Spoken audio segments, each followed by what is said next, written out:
The Samurai Way. When I started to seek the Samurai Way, I was often referred to the book Bushido, The Soul of Japan, by Nitobe Inazo, written in 1905.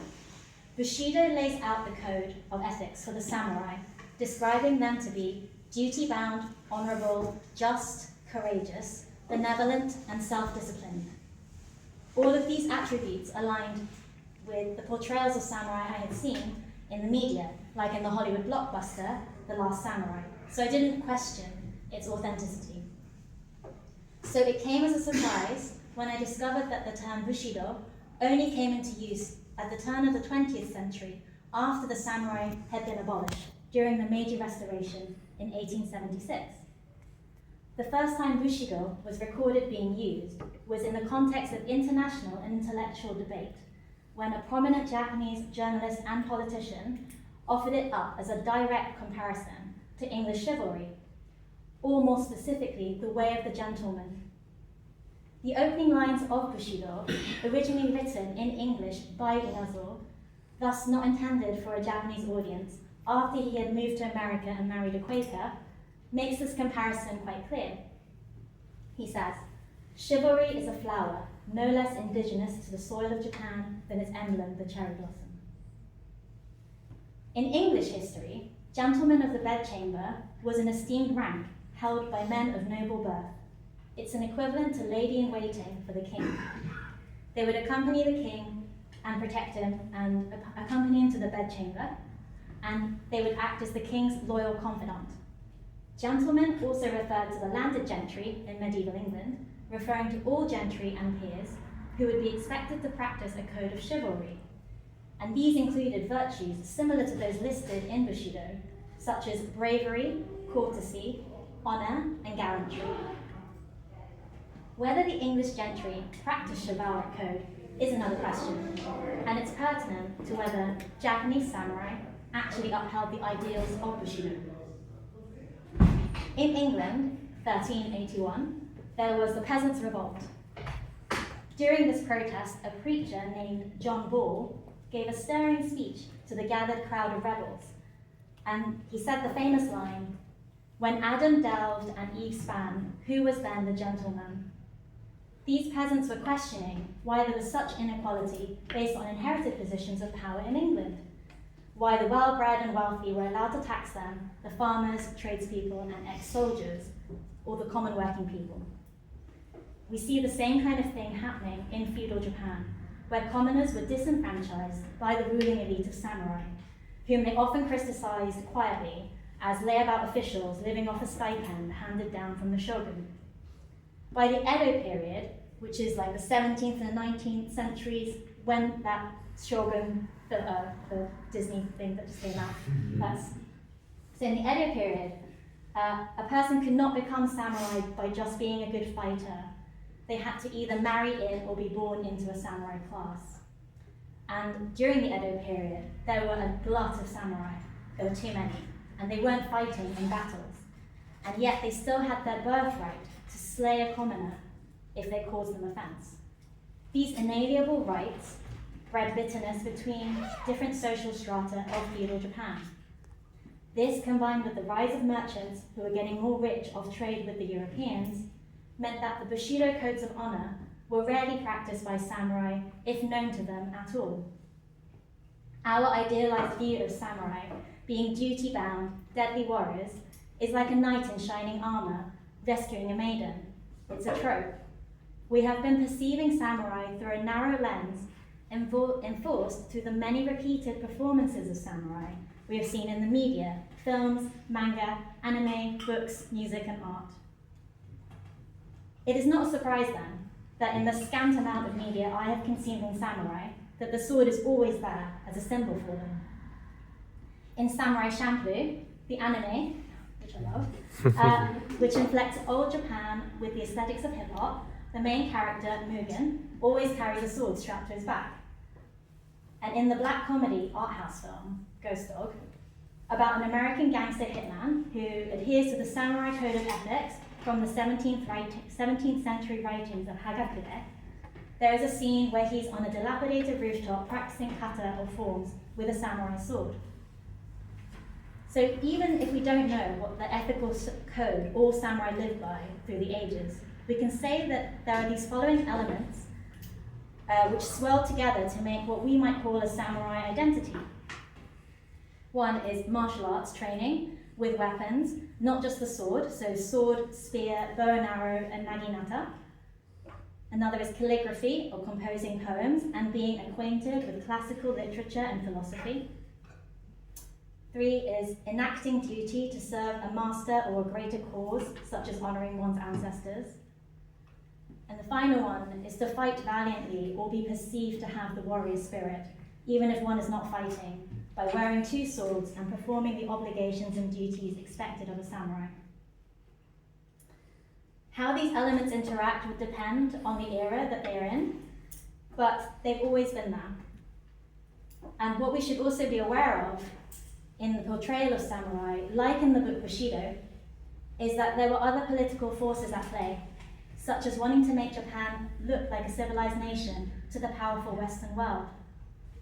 But then, as fate would have it, Bushido, donning the guise of chivalry, ended up being a more long-lasting concept than the gentlemanly ideals they were initially comparing themselves to. So now the West looks to Japan or the East for archetypal warrior ethics, when what's happened is that Japanese culture has been successful at performing the samurai in myriad mediums, which has created an idealized samurai that's quite removed from the people in history. It's mysterious if you think about the exchange of ideas and the development of culture. Like a rushing stream or a multitude of conversations happening at once, with various acts of translation and overwriting, no one is in control of the narrative, yet the images keep surfacing. It happens through our shared cultural memory of repeating stories and images and believing in ideals. The stories we tell on go on living in people's imaginations and manifest in the world around us through material culture, like clothing, cuisine, buildings, and art. This is why culture and identity are difficult concepts to grasp, and the only constant through time is change, like water. Just because I talked to you about kind of like the image of the samurai, I wanted to kind of make the point that the hero worshipping of samurai, it's not like a new thing. It's not like since we've got films and stuff that the image of samurai has been created by artists all throughout the Japanese history. And so this is an Edo print. It's depicting one of the 47 ronin, which are some famous samurai. 47 of them went and avenged their lord who had committed ritual seppuku. But there's always going to be, when you see samurai, they'll always be wearing the 2 swords, so they've got like 2 swords here. This is in like a heroic warrior stance, and they're often given like really elaborate clothing because kabuki actors would often act out their stories for the popular masses of the time. Here you go. So this guy is the leader of the 47 ronin, and he has got a naginata, 2 swords, and the war drum that he's beating. And actually, this calligraphy on the side is an ancient Chinese poem, and it says, "Life is lighter than duty." So duty and honor are just such big things about samurai. I mean, if your master beheads themselves, then if the master gets beheaded, you have to go and avenge them. And this is one of the stories that really resounded because the 47 samurai went and avenged their lord, the lord who had kind of, in their eyes, been had to commit seppuku in like the wrong way, and they went to the head samurai's house and then beheaded him and killed all of his servants, and I'm sure it was really bloody. And this is Oishi, who is actually the wife of the leader, and so she is a samurai woman. Samurai women existed because it's a class, so it's just any of the women who are samurai are samurai women. She's got a naginata, and that's a long pole arm with a blade. And you can see like she's in a bedroom scene or something because she's probably attacking someone who's come into her house. And I think even perhaps we don't imagine women to be samurai, but back then I think it might have been more common. We just decided that they don't really exist in like the vision. but people thought about women as being able to do martial arts as well. Samurai women, when they were brought up, would be learning martial arts.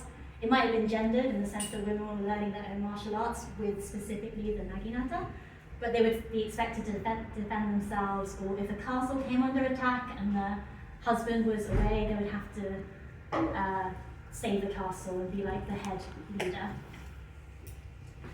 Okay, so now I just wanted to show you, because it's philosophy, I've got like a few symbols that the samurai liked to worship or carry with them, and they just believed in their power. All of them are different things. This is Benzai Ten. She's one of the lucky 7 gods, they're an indigenous group of gods in Japan. She's the only goddess. She's usually playing a musical instrument called a biwa, which is that. Looks a bit like a lute or a guitar. And she's really cool because she is actually the goddess of water, luck, music, poetry, eloquence, and all of these, and wealth. Her consort is a dragon.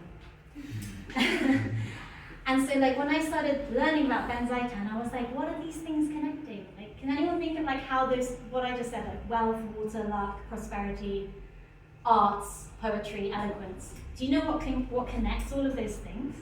It's kind of like Bushido. It's kind of like Bushido?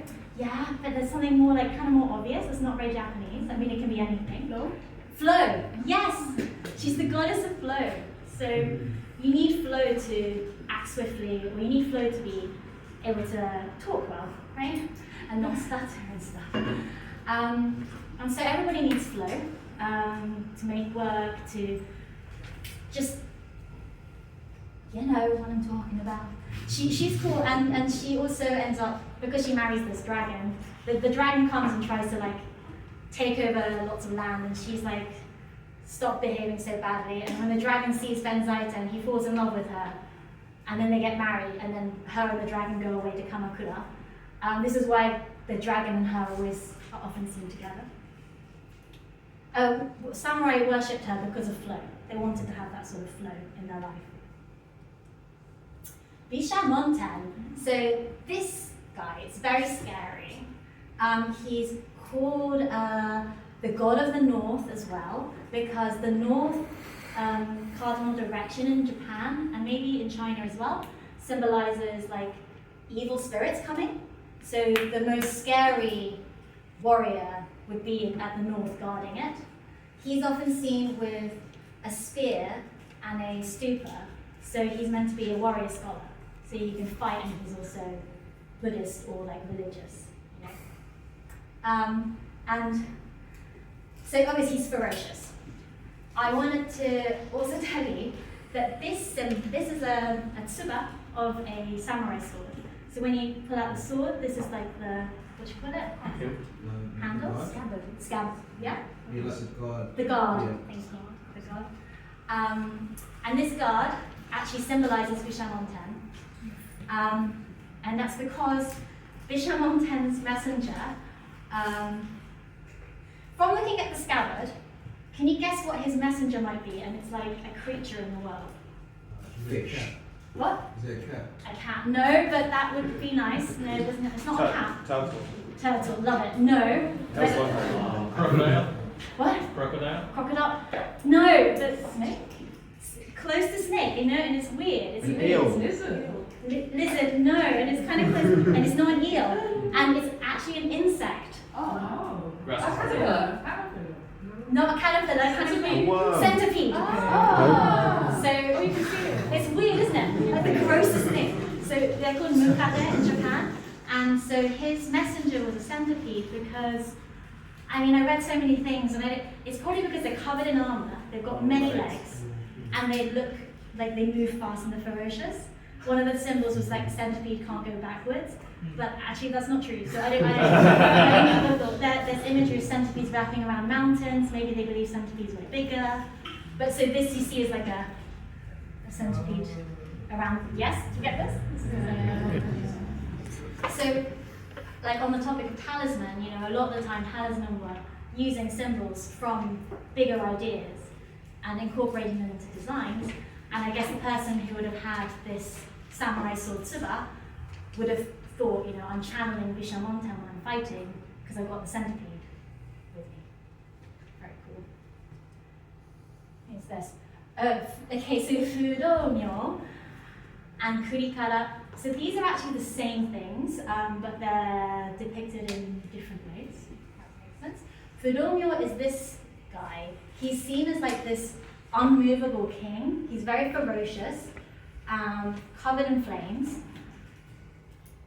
And I guess he's looking down at a man drowning. And he cuts through worldly desire and attachments and gets rid of ignorance. And uses this sword, which is called the kurikara, this one, as his weapon to cut through worldly desires. The kurikara is actually talking about a dragon or serpent that wraps around the sword.